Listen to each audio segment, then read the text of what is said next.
Admin-Oberfläche. Sie sehen, ich logge mich wieder in der Admin-Oberfläche ein mit meinen Zugangsdaten und wie gewohnt gehe ich auf das Dispatch Center, öffne das Dispatch Center zur Verwaltung. Hier ist ja allgemein bereits alles angelegt und ich gehe jetzt in die Authentifizierung.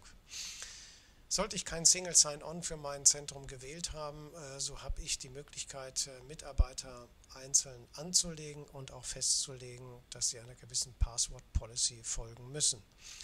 Sie können zum Beispiel angeben eine Mindestlänge mit gemischt Groß- und Kleinschreibung, Sonderzeichen, Ziffern und es darf nicht identisch sein mit dem zuletzt verwendeten Passwort und eine Gültigkeitsdauer ist auch ganz wichtig.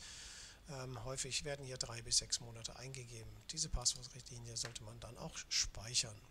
Diese ist dann bindend und verpflichtend für die Mitarbeiter, wenn sie sich anmelden.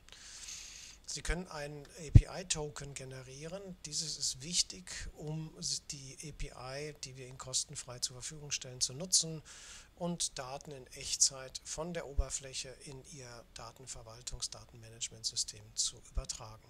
Auch IP-Restriktionen können Sie vornehmen.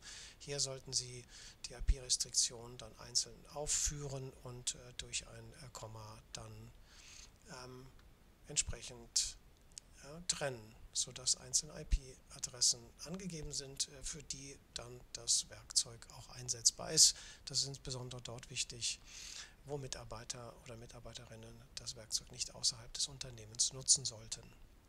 Das war die Sektion Authentifizierung. Ich danke Ihnen für Ihre Aufmerksamkeit.